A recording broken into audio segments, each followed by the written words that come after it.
Coming up on WUFT's First at 5, two recent incidents put Gainesville Police Department's K-9 unit back in the spotlight. How the department is working to stay transparent with the community when it comes to this unit. And flashing forward, we'll tell you about the rising trend in thrifting. And a new bill, Florida aims to keep minors away from social media with updated restrictions. First at 5 starts right now. First at 5. From the University of Florida's College of Journalism and Communications, you're watching WUFT News. The suspect responsible for last month's hoax school shooting call at Denellen Middle. This is First at 5. I'm Kennedy Mason. And I'm Sarah Sowers. Detectives tracked the suspect down to Ontario, Canada. Investigators say 20-year-old William Tuckett faces several charges, including conveying false information. Deputies released the 911 call where they identified Tuckett as the caller. I've been just feeling really suicidal lately, and people have been bullying me as well at school. And I'm about to just honestly just shoot some kid right now. I have a gun pointed at one kid already, so. Investigators say Tuckett's actions stemmed from his belief that he was in an online relationship with a 13-year-old in Marion County. And when communication stopped, deputies say Tuckett started making the hoax calls. They say with the help of the Sault Ste. Marie Police Service, they were able to determine a pattern of false emergency calls he made. The victim of a recent shooting has been identified as a high school student. The officials say the victim was a senior at Newberry High School. Deputies found the student with a gunshot wound near West Newberry Road Saturday night. He was taken to the hospital but didn't survive his injuries. If you have any information about the shooting, call the Alachua County Sheriff's Office. Deputies in Marion County need your help in locating a man involved in an animal cruelty case.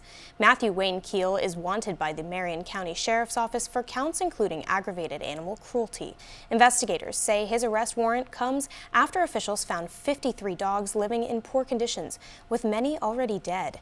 If you have any information regarding the case, call 352-732-9111 or provide an anonymous tip to 3868-STOP with the 2412 reference number.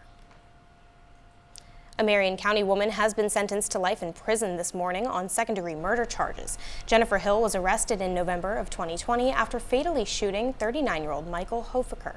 Witnesses say Hill wrongly identified the man and he did not pose any threat to Hill. Hill was found guilty in December of 2023, but she did not receive her sentencing until this morning. Today's weather has been mostly mild with a little bit of wind, but that might change. WFT's Morgan Palaka joins us now with the weather forecast. Yeah, Kennedy, so we're tracking some storms coming out west. We're seeing some tornado watches in areas like Winfield, Alexandria, and a severe amount in Orange as well. And those storms are going to hit the East Coast on Tuesday in Tallahassee, especially. We got an isolated marginal risk of those storms and a scattered slight risk right over there in Mobile. So we'll talk about that a little bit coming up next and what that's going to do for us. Now have a look at our campus cam right now. We are seeing some cloudy skies, temperatures around 76 miles per hour. Wind gusts are up to around 28 miles per hour. Right now they're at 18 miles per hour. And then for the rest of the evening, those temperatures are going to cool down to the 60s. Back to you. Governor Ron DeSantis signed a controversial new bill that bans young kids from having social media accounts. House Bill 3 bans children under 13 from creating new accounts and requires the platforms to remove current accounts held by that age group. The bill also requires parental consent to allow social media use for 14 and 15-year-olds. State leaders said this bill would help keep children from interacting with predators. One of the things that I know a lot of parents have had concerns about is the role that the internet and social media play in the upbringing of young kids. The bill focuses on features like infinite scrolling, likes, and algorithms. It takes effect January 1st. In other legislative news, DeSantis signed another bill that aims to protect children, this time in the workforce. With parental approval, those over 16 can work more than 30 hours per week. The bill is a departure from the original proposal that would have allowed minors over 16 to work full-time without breaks and without parental consent. Additional arrests have been made following the investigation of a Columbia County daycare owner. Tamika Henry, owner of the Touched by an Angel Learning Academy, was arrested Thursday after deputies say she mishandled $3 million in state funding. During a search of Henry's home, deputies say they discovered a gun and multiple drugs, including marijuana, cocaine, and fentanyl. A report says the items belong to Henry's two sons, Samuel and Curtis Phillips. They were also taken into custody. Detectives are still investigating if the drugs were connected to Henry's fraud and grand theft charges. We are live from I-75, where construction could cause a slowdown. Florida Highway Patrol troopers can slow down drivers to 20 miles per hour anytime starting today. You could see slower speeds and more traffic through Wednesday as transmission lines are replaced. Marion County Fire Rescue saved an elderly woman from a home that went up in flames over the weekend. MCFR units were called to a residential fire in Summerfield on the early morning on Sunday. When they arrived, much of the home was engulfed in flames. Fire crews were able to get the woman out and take her to a local hospital. In under an hour, the crew was able to control the flames and no injuries were reported on the scene. The cause of the fire is still under investigation by the Florida State Fire Marshal's office. Also, in the early morning hours on Sunday, an unexpected, unwrangled visitor led Ocala police on a wild horse chase. An Ocala PD officer was writing a report in the Ollie's Bargain Outlet parking lot when she was greeted by the Black Beauty. The stallion led OPD officers on a brief chase along State Road 200 until they got a hold of the horse in a parking lot. The Marion County Sheriff's Office's agricultural unit took the animal to a more suitable pasture until the owner could be identified. MCSO posted an update to their Facebook page Sunday that the horse had been reunited with its owner.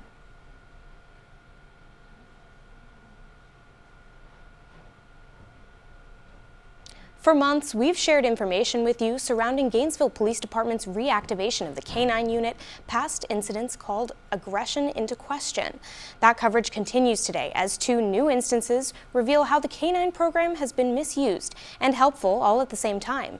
WUFT's Jake Lynch joins us with how the unit aims to stay transparent. Over the weekend, the Gainesville Police Department released information on how the reinstated K-9 unit is doing. The information was mixed and is gaining attention.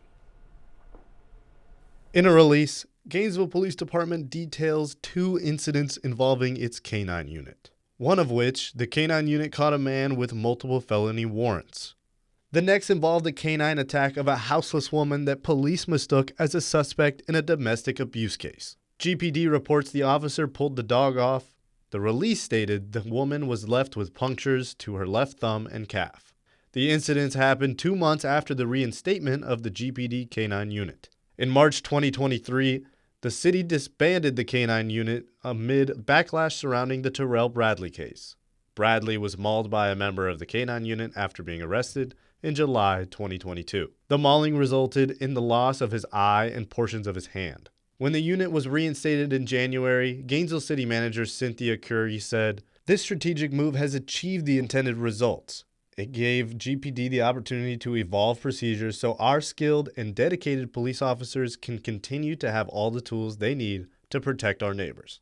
The updated procedures mentioned that K-9 units can be used when a suspect is on foot.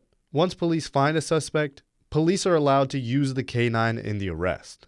Officers are told that the force of the K-9 is not allowed to be used until after a suspect is warned about the K-9 multiple times.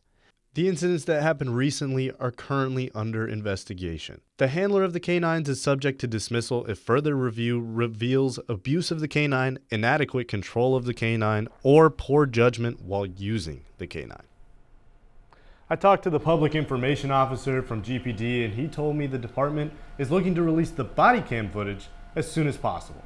Live from the studio, Jake Lynch, WUFT News.